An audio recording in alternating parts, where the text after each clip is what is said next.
Bismillahirrahmanirrahim. Assalamualaikum warahmatullahi wabarakatuh. Alhamdulillahi wa kafa, wassalatu wassalamu ala nabiyil mustafa wa ala alihi ahli sidqi wal wafa. Alhamdulillah, kita bertemu lagi di channel ini untuk murojaah pelajaran-pelajaran yang dulu pernah kita pelajari. Yang sekarang kita akan mempelajari atau mengulang pelajaran fikih dengan kitab Bidayatul Mujtahid wa Nihayatul Muqtasid. Namun sebelumnya, bagi antum yang belum download PDF dari kitab ini, maka silahkan download, linknya ada di description.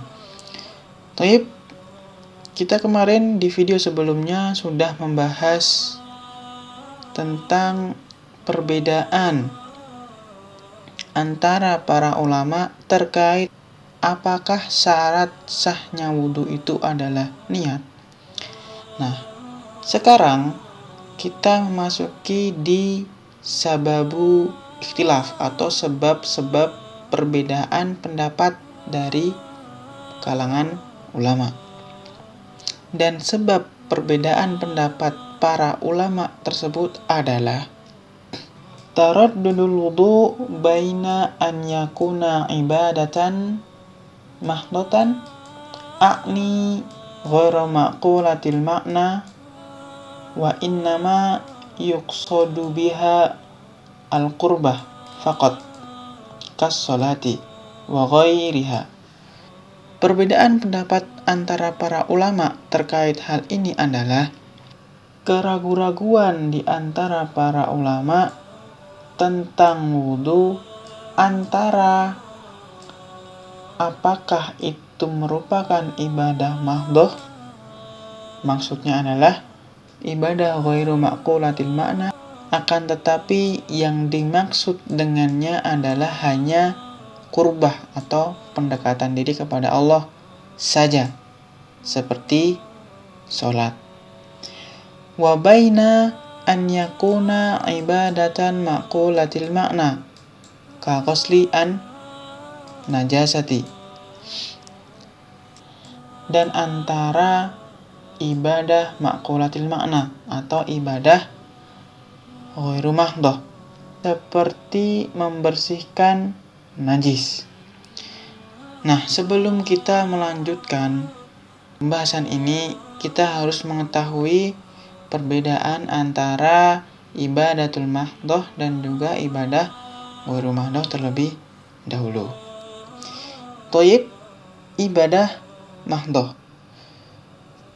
Untuk membedakan antara ibadah mahdhah dan ghairu mahdhah, setiap dari keduanya ini memiliki ciri-ciri yang berbeda. Adapun ibadah mahdhah, yang pertama adalah, atau ciri yang pertama adalah sejak awal dikenal amalan itu sudah merupakan ibadah. Ciri yang pertama. Jadi sejak adanya amal perbuatan tersebut itu sudah merupakan ibadah. Kemudian ciri yang kedua adalah tujuan utama dari amal perbuatan tersebut adalah untuk meraih pahala dan surganya Allah Subhanahu wa ta'ala. Adapun yang ketiga, ciri yang ketiga adalah amal perbuatan ini hanya bisa kita ketahui melalui dalil atau wahyu dari Rasulullah Shallallahu Alaihi Wasallam. Ini adalah ketiga ciri dari ibadah mahdhah. Selanjutnya, ibadah ghairu mahdhah juga memiliki tiga ciri. Dan ketiga ciri ibadah ghairu mahdhah ini berlawanan dengan ciri-ciri dari ibadah mahdhah. Apa itu? Yang pertama adalah asal dari amal perbuatan ini bukanlah ibadah. Kemudian ciri yang kedua, tujuan amal perbuatan ini untuk kebutuhan dan urusan duniawi saja.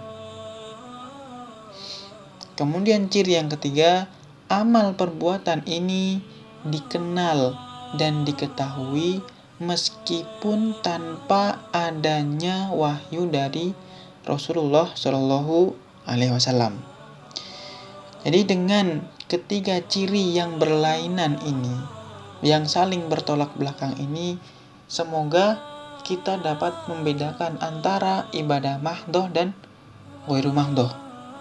Kemudian, nama lain dari ibadah mahdhoh ini adalah ibadah itu sendiri. Ketika kita mendengarkan lafal ibadah, berarti itu adalah yang dimaksud ibadah mahdhoh dengan ciri-ciri yang sudah kita ketahui tadi. Adapun ibadah ghairu mahdhoh dapat kita kenal juga dengan sebutan adat. Jadi ibadah ghairu mahdhoh ini nama lainnya adalah adat istiadat, kebiasaan. Dan kebiasaan itu dapat berubah menjadi ibadah karena apa? Karena suatu niat. Biar lebih jelas lagi, kita jelaskan contohnya. Kita berikan contoh dari ibadah mahdhoh dan ibadah ghairu mahdhoh. Contoh dari ibadah mahdhoh adalah sholat. Dari awal kita mengenal sholat, itu sudah merupakan ibadah. Sebelumnya tidak ada sholat. Kemudian ketika ada perintah untuk sholat, itu sudah merupakan ibadah. Dan tujuan utamanya sholat apa? Meraih pahala dan juga surganya Allah Subhanahu wa Ta'ala. Kemudian kita mengetahui sholat harus dengan apa? Dengan dalil atau wahyu dari Allah Subhanahu wa Ta'ala. Tidak mungkin dari akal manusia. Kemudian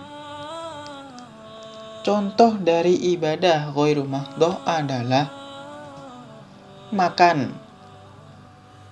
Makan ini adalah sebuah adat. Asal amal perbuatan ini bukanlah ibadah. Dan tujuan perbuatan ini atau tujuan makan itu apa? Untuk urusan duniawi, karena kita lapar. Dan makan juga diketahui meski tanpa adanya wahyu. Orang zaman dahulu ketika dia lahir, awal kali dia lahir, kalau lapar, ya makan. Mereka sudah tahu itu. Karena apa? Sebuah kebiasaan atau adat. Dan adat ini, kebiasaan ini, atau contohnya ini makan, dapat berubah menjadi ibadah. Karena apa? Karena niat. Misalnya, seseorang makan, kemudian diniatkan, saya mau makan dulu dengan niat untuk mendapatkan kekuatan agar bisa menjalankan ibadah secara sempurna. Nah, makannya itu tadi akan berubah menjadi ibadah. Karena apa? Karena niat tadi. Karena niat. Tohib, kita lanjutkan di sebab perbedaan pendapat antara ulama terkait wudu tadi. Fa innahum la yakhtalifuna anna al-ibadata al-mahdhata muftariqatun ilan niyah. Sesungguhnya mereka, para ulama itu tidak berbeda pendapat bahwa ibadah mahdhoh, sudah kita jelaskan tadi, bahwa ibadah mahdhoh itu membutuhkan niat. Wal ibadah al-mafhumatul makna, sedangkan ibadah dan yang ghairu mahdhoh tidak membutuhkan niat. Wal ibadatul mafhumatul makna ghairu muftariqatin ila an-niyati. Sedangkan ibadah yang dapat kita pahami maknanya, atau dengan kata lain ibadah ghairu mahdhah, itu tidak membutuhkan niat. Wal wudu'u fihi syabihun minal ibadataini. Dan wudu itu di dalamnya terdapat dua ibadah, atau seolah-olah di dalam amalan wudu ini ada dua ibadah mahdhah dan juga ibadah ghairu mahdhah. Walidzalika waqa'a al-khilafu fihi. Karena sebab itulah terdapat perbedaan pendapat di dalam hal ini. Wadzalika annahu yajma'u ibadatan wa nadhafatan. Karena wudu itu mengumpulkan atau menggabungkan antara ibadah dan juga kebersihan. Dan wudu ada kedua hal tersebut, ibadah juga dan juga adat juga. Wal fiqhu an yanzura bi ayyihima huwa aqwa syabihan. Dan di dalam fikih itu dilihat terlebih dahulu mana di antara keduanya yang paling kuat. Ketika wudu tersebut lebih condong ke ibadah mahdhah, berarti membutuhkan niat. Dan ketika wudu tersebut lebih condong ke ibadah ghairu mahdhah, berarti tidak membutuhkan niat. Nah, dari sini kita sudah mengetahui sebab dari perbedaan pendapat antara para ulama terkait apakah wudu itu membutuhkan niat atau apakah niat merupakan syarat sah dari wudunya seseorang.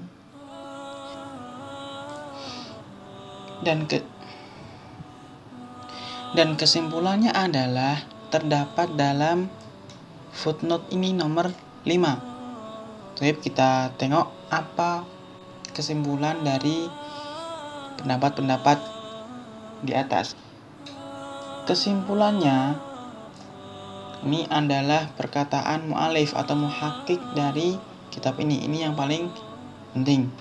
At-tasmiyatu 'indal wudu'i mustahabbatun 'inda ats-tsalatsati